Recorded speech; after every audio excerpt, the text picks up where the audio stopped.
Hi hello friends, welcome to new video. GSTಯಲ್ಲಿ ಯಾರೆಲ್ಲ May ಮಂತಿಂದು GSTR1 file ಮಾಡೋದಕ್ಕೆ ಹೋಗ್ತಾ ಇದ್ದೀರಾ ಅವರಿಗೆ ಕೆಲವರಿಗೆ GSTR1 ಫೈಲ್ ಮಾಡಬೇಕಾದ್ರೆ table number 12, table number 13 complete ಮಾಡಿ ಅದನ್ನು ನೀವು ಫೈಲ್ ಮಾಡಿ ಅಂತ ತೋರಿಸ್ತಾ ಇದೆ ಅಲ್ವಾ ಗಾಯ್ಸ್.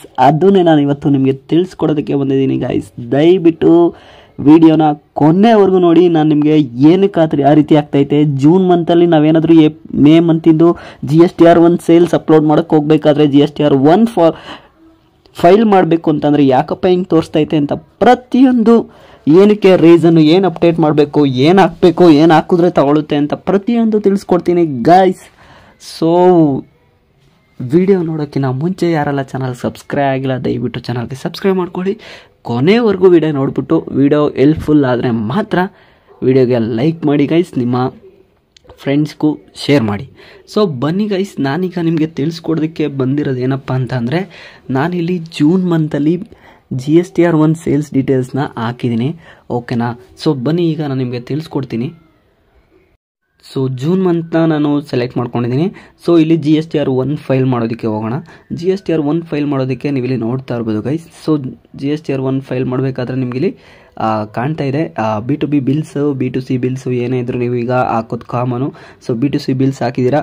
ಸೊ ಮೇಯ್ನ್ಲಿ ಇಲ್ಲಿ ಟೇಬಲ್ ನಂಬರ್ 12, ಟೇಬಲ್ ನಂಬರ್ 13 ಹಾಕಲಿಲ್ಲ ಅಂದರೆ ನಿಮಗೆ ಕಂಪಲ್ಸರಿ ನಿಮಗೆ ಎಫೆಕ್ಟ್ ಆಗುತ್ತೆ.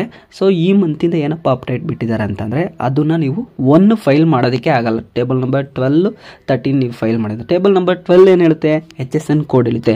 ಈಗಾಗಲೇ HSN ಕೋಡ್ ಬಗ್ಗೆ ತುಂಬಾ ವಿಡಿಯೋ ನನ್ನ ಚಾನಲ್ ಅಕೌಂಟಲ್ಲಿ ಇದೆ, ದಯವಿಟ್ಟು HSN ಅಂತ ಕಮೆಂಟ್ ಮಾಡಿ, ನಾನು ನಿಮಗೆ ತಿಳಿಸ್ಕೊಡ್ತೀನಿ. ಅಥವಾ ನೀವೇ ನನ್ನ ಚಾನಲಲ್ಲಿ ದಯವಿಟ್ಟು ಕಮೆಂಟ್ ಮಾಡಿ ಅಥವಾ ಸರ್ಚ್ ಮಾಡಿ ನೋಡಿದ್ರೆ HSN ಸರ್ಚ್ ಮಾಡೋದು ಯಾವ ರೀತಿ, ಯಾವ್ಯಾವ ಕೋಡ್ಗೆ, ಯಾವ್ಯಾವ ಗೂಡ್ಸ್ ಆ್ಯಂಡ್ ಸರ್ವಿಸಸ್ಗೆ ಯಾವ್ಯಾವ HSN ಕೋಡ್ ಬರುತ್ತೆ, ಯಾವ್ಯಾವ ಡಿಸ್ಕ್ರಿಪ್ಷನ್ ಹಾಕಬೇಕು ಅಂತ ಪ್ರತಿಯೊಂದು ತಿಳಿಸ್ಕೊಟ್ಟಿದ್ದೀನಿ. ಸೊ ಇಲ್ಲಿ ನಂಬರ್ 12 ನಾವು ಈಗ ನೋಡೋದಾದರೆ ನಿಮಗೆಲ್ಲ ನಂಬರ್ 12ಅಲ್ಲಿ ಫಾಲ್ಟ್ ಅಂತ ತೋರಿಸ್ತಾ ಇದ್ರೆ HSN ವೈಸ್ ಸಮ್ಮರಿ ಅಂತ. ಸೊ ಇಲ್ಲಿ ತುಂಬಾ ಅಪ್ಡೇಟ್ ಆಗಿದೆ, ನೀವು ಇಲ್ಲಿ ನೋಡಬೇಕು. B2B ಸಪ್ಲೈಸಸ್ಗೆ ಸಪ್ರೇಟ್ HSN ಕೋಡ್ ಹಾಕಬೇಕು, B2C ಸಪ್ಲೈಸಸ್ಗೆ ಸಪ್ರೇಟ್ HSN ಕೋಡ್ ಹಾಕಬೇಕು ಗಾಯ್ಸ್. ಇದು ತುಂಬಾ ಇಂಪಾರ್ಟೆಂಟ್ ಆಗಿರೋ ಮ್ಯಾಟ್ರು. ಸೊ B2B ಸಪ್ಲೈಸ್ಗೆ ಒಂದು ಸಪ್ರೇಟ್ ಕೋಡ್ ಹಾಕಿ, B2C ಸಪ್ಲೈಸ್ಗೆ separate HSN code. For example ಏನಪ್ಪ ಅಂತಂದರೆ, ನೀವು B2P ಬಿಲ್ ಮಾಡಿದ್ದೀರಾ, ಇನ್ವಾಯ್ಸು ಔಟ್ವರ್ಡ್ ಇನ್ವಾಯ್ಸ್ ಮಾಡಿದ್ದೀರಾ. ಸೊ ಅದನ್ನು ತಗೊಬಂದು ನೀವು ಇಲ್ಲಿ B2Bಗೆ ಹಾಕಬೇಕು. ಏನಂತ ಅಂದರೆ ನೀವು HSN ಕೋಡ್ ಹಾಕಿರ್ತೀರಲ್ವ, ಆ ಒಂದು HSN ಕೋಡ್ನ ನೀವು ಇಲ್ಲಿ ಜಸ್ಟ್ ಇಲ್ಲಿ HSN ಕೋಡ್ ಹತ್ರ ನೀವು HSN ಕೋಡ್ನ ಟೈಪ್ ಮಾಡಿಬಿಟ್ಟು ಅದು ಯಾವುದು ಡಿಸ್ಕ್ರಿಪ್ಷನ್ ಅಂತ ನೀವು ಸೆಲೆಕ್ಟ್ ಮಾಡಬೇಕಾಗುತ್ತೆ. ಗೂಡ್ಸ್ ಅಂತ ಅಂದ್ಬಿಟ್ಟು, ಗೂಡ್ಸ್ ಆ ಸರ್ವಿಸ್ ಅಂತ ಅಂದ್ಬಿಟ್ಟು ಇಲ್ಲಿ ನೀವು ನಂಬರ್ ಹಾಕ್ತಿಂಗೆ ಶೋ ಮಾಡುತ್ತೆ. ನಿಮ್ಮ ಪ್ರಾಡಕ್ಟ್ ಏನಿರುತ್ತೋ ಅದ್ರದ್ದು ಸೆಲೆಕ್ಟ್ ಮಾಡಿಕೊಂಡು ಜಸ್ಟ್ ನೀವಲ್ಲಿ UQC ಅಂದರೆ ಯೂನಿಟ್ ಕ್ವಾಂಟಿಟಿ ನೀವು ಸೆಲೆಕ್ಟ್ ಮಾಡ್ಕೋಬೇಕು. ನಂಬರ ಅಥವಾ ಲೀಟರ, KGನ, ರಿಮ್ಮ ಪ್ರತಿಯೊಂದು ಬರುತ್ತೆ ಗೈಸ್. ನಾನು ಇಲ್ಲಿ ತೋರಿಸ್ಕೊಡ್ತೀನಿ ನಿಮ್ಗೆ ಜಸ್ಟ್. ಸೊ ನೋಡಿ, ನಂಬರ್ ಅಂತ ನಾನು ಸೆಲೆಕ್ಟ್ ಮಾಡಿಕೊಂಡೆ. ಸೊ ಟೋಟಲ್ ಕ್ವಾಂಟಿಟಿ ಬರುತ್ತೆ. ಕ್ವಾಂಟಿಟಿ ನಿಮ್ಮ ಇನ್ವಾಯ್ಸಲ್ಲಿ ನೀವು ಮೆನ್ಷನ್ ಮಾಡಿರ್ತೀರಲ್ಲ ಅದನ್ನು ನೀವು ಹಾಕಬೇಕು. HSN ಕೋಡ್ ಯಾವ ರೀತಿ ಹಾಕೋದು ಅಂತ ನಾನು ನಿಮಗೆ ಇಲ್ಲಿ ಡೈರೆಕ್ಟಾಗಿ ನಾನು ನಿಮಗೆ ತೋರಿಸ್ತಾ ಇದ್ದೀನಿ, ಓಕೆನಾ ಗೈಸ್.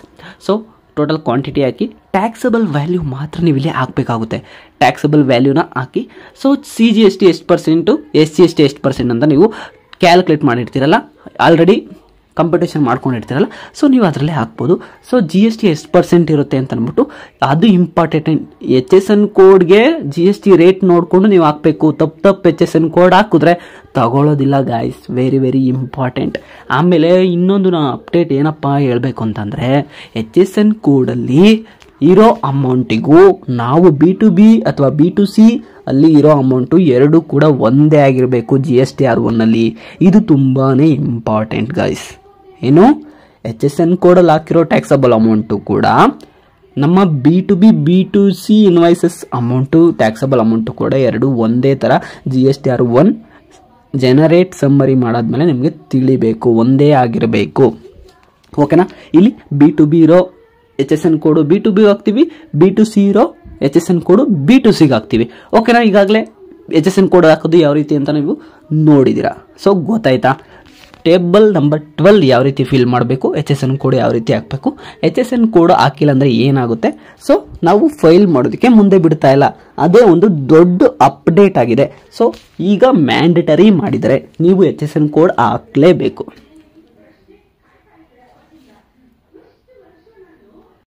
ಸೊ ಈಗ ನಾವು GSTR 1ಗೆ ಬ್ಯಾಕ್ ಹೋಗ್ಬಿಟ್ಟು ನೋಡೋಣ. ಅಲ್ಲಿ ನೀವು ಸೇವ್ ಅಂತ ಕೊಡಬೇಕಾಗುತ್ತೆ. ಸೇವ್ ಅಂತ ಕೊಟ್ಟಿದ ತಕ್ಷಣ ನಿಮಗೆ ರಿಫ್ರೆಶ್ ಕೊಡಬೇಕಾಗುತ್ತೆ. ಸೊ ಟೇಬಲ್ ನಂಬರ್ 13 ಏನಪ್ಪ ಹೇಳುತ್ತೆ, ಡಾಕ್ಯುಮೆಂಟ್ ಸಮ್ಮರಿ ಹಾಕಪ್ಪ ನೀನು. ಸೊ ಏನೇನು ಹೇಳುತ್ತೆ, ಟೇಬಲ್ ನಂಬರ್ 13 ನಾವು ನೋಡೋದಾದ್ರೆ invoices for outward supplies, invoices ಹಾಕು. ಅದಾದ್ಮೇಲೆ invoices for inward supplies from unregistered person, ನೀನು ಯಾರಾದರೂ ಅನ್ರಿಜಿಸ್ಟರ್ಡ್ ಪರ್ಸನ್ ಇಂದ ಪರ್ಚೇಸ್ ಮಾಡಿದರೆ ಅದನ್ನು ಕೂಡ ತಗೊಬಂದು ಇನ್ವಾಯ್ಸಸ್ ಹಾಕು. ಅದಾದ್ಮೇಲೆ ರಿವೈಸ್ಡ್ ಇನ್ವಾಯ್ಸಸ್ ನಂಬರ್ ಹಾಕು. ಸೊ ಅದಾದಮೇಲೆ ನೆಕ್ಸ್ಟು ಡೆಬಿಟ್ ನೋಟ್ ಹಾಕು, ಕ್ರೆಡಿಟ್ ನೋಟ್ ಹಾಕು. ಸೊ ಇನ್ವಾಯ್ಸಸ್ ನಂಬರ್ ಹಾಕಿದ್ರೆ ಸಾಕು. ಡಾಕ್ಯುಮೆಂಟ್ ಸಮ್ಮರಿ ಅಂದರೆ ಅವ್ರು ಏನು ಕೇಳ್ತಾ ಇದ್ದಾರೆ ಅಂದರೆ mainly invoices number. For example ಈ ಮೇ ಮಂತಿಂದ ಹಾಕ್ತಾ ಇದ್ದೀವಿ. ಮೇ ಮಂತಲ್ಲಿ ನಮಗೆ 10ನೇ ನಂಬರ್ ಇನ್ವಾಯ್ಸಸ್ಸಿಂದ 25ನೇ ನಂಬರ್ವರೆಗೂ ಇನ್ವಾಯ್ಸಸ್ ಆಗಿದ್ದಾವೆ. ಸೊ ಮೇ 1ನೇ ತಾರೀಕಿಂದ ಮೇ 31ನೇ ತಾರೀಕುವರೆಗೂ 25 ಬಿಲ್ ಆಗಿದ್ದಾವೆ, ಕರೆಕ್ಟಾ? ಸೊ ನೀವು ಅಲ್ಲಿ ಫಸ್ಟಲ್ಲಿ ಮೆನ್ಷನ್ ಮಾಡಬೇಕು. ಸೊ ಇದಿಷ್ಟು ನೀವು ಹಾಕೋ ಅವಶ್ಯಕತೆ ಏನಿಲ್ಲ. ಬೇಕಾದ್ರೆ ನಿಮ್ಮ ಡೆಬಿಟ್ ನೋಡು ಕ್ರೆಡಿಟ್ ನೋಡ್ ಇತ್ತು ಅಂದರೆ ಅದ್ರ ಇನ್ವಾಯ್ಸಸ್ ನಂಬರ್ ಹಾಕ್ಬೋದು. ಫಾರ್ ಎಕ್ಸಾಂಪಲ್ ಹಾಕಿಲ್ಲ ಅಂದ್ರೂ ಏನಾಗಲ್ಲ. ಸೊ ನೀವು ಮೇನ್ಲಿ ಏನು ಹಾಕ್ಬೇಕಂತ ಸೊ ನಾನು ಹೇಳಿದ್ನಲ್ಲ guys. So invoices from starting ನಾನು ಇಲ್ಲಿ 58ರಿಂದ ಸ್ಟಾರ್ಟ್ ಆಗಿದೆ ಮೇ ಮಂತಲ್ಲಿ. ಸೊ ಎಂಡ್ ಆಗಿರೋದು 2 ಎಲ್ಲಿವರೆಗೂ 108ವರೆಗೂ. ಎಷ್ಟು ನಂಬರ್ ಆಯಿತು ಟೋಟಲ್ ನಂಬರ್ ಇನ್ವಾಯ್ಸಸ್ ಎಷ್ಟು ಜನರೇಟ್ ಮಾಡಿರ್ತೀರಾ? ಫಾರ್ ಎಕ್ಸಾಂಪಲ್ ನಾನು ಇಲ್ಲಿ 50 ಜನರೇಟ್ ಮಾಡಿದ್ದೀನಿ, 50 ಅಂತ ಹಾಕ್ತೀನಿ. ಸೊ ನೀವು 20 ಜನರೇಟ್ ಮಾಡಿರ್ಬೋದು, 25ರಿಂದ 45ವರೆಗೂ ಜನರೇಟ್ ಮಾಡಿರ್ಬೋದು. ಸೊ ಅದನ್ನೇ ಮೆನ್ಷನ್ ಮಾಡಬೇಕು. ಮೇ 1ರಿಂದ ಮೇ 30ವರೆಗೂ ಎಷ್ಟು ಇನ್ವಾಯ್ಸ್ ಜನರೇಟ್ ಮಾಡಿದ್ರೆ ಅದನ್ನು ನೀವಿಲ್ಲಿ ಹಾಕಬೇಕು. ಕ್ಯಾನ್ಸಲ್ಡ್ ಬಿಲ್ ಎಲ್ಲಿದೆ ಅಂತ ಅಂದ್ಬಿಟ್ಟು ಜಸ್ಟ್ ನೀವಲ್ಲಿ ಕ್ಯಾನ್ಸಲ್ಡ್ ಬಿಲ್ ಹಾಕ್ಬಿಟ್ಟು ಡೈರೆಕ್ಟ್ ಸ್ಕ್ರೋಲ್ ಮಾಡಿಕೊಂಡು ಸೇವ್ ಅಂತ ಕೊಡಿ ಗೈಸ್. ಸೇವ್ ಅಂತ ಕೊಟ್ಟರೆ ನಿಮಗೆ table number 12 document HSN code ಆಗ್ತೋ, ಟೇಬಲ್ ನಂಬರ್ 13 ಡಾಕ್ಯುಮೆಂಟ್ ಸಮ್ಮರಿ ಕೂಡ ಆಗ್ತೋ.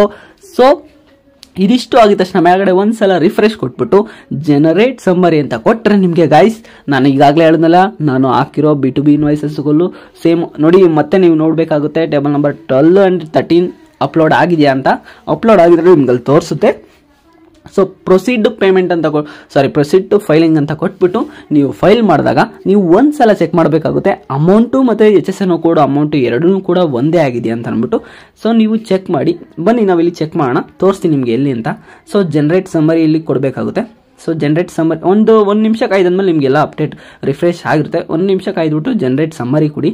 ಪ್ರೊಸೀಡ್ ಟು ಫೈಲ್ ಸಮ್ಮರಿ ಅಂತ ಬರುತ್ತೆ. ಸೊ ಇಲ್ಲಿ ನೋಡಿ ನೀವಿಲ್ಲಿ ಔಟ್ವರ್ಡ್ ಸಪ್ಲೈಸ್ ಹತ್ರ ಸೇಮ್ ಅಮೌಂಟ್ ಇರಬೇಕು. ಸೊ ಕೆಳಗಡೆ HSN ಕೋಡ್ ಹತ್ರ ಬಂದರೆ ಸೇಮ್ ಅಮೌಂಟು, ಸೇಮ್ ಅದೇ ಅಮೌಂಟು ಕೂಡ ನಿಮಗೆ ಕಾಣಿಸ್ಬೇಕು. ಸೊ ಇಲ್ಲಿ ನೋಡಿ ಕರೆಕ್ಟಾಗಿ ಕಾಣಿಸ್ತಾ ಇದೆ, ಓಕೆನಾ?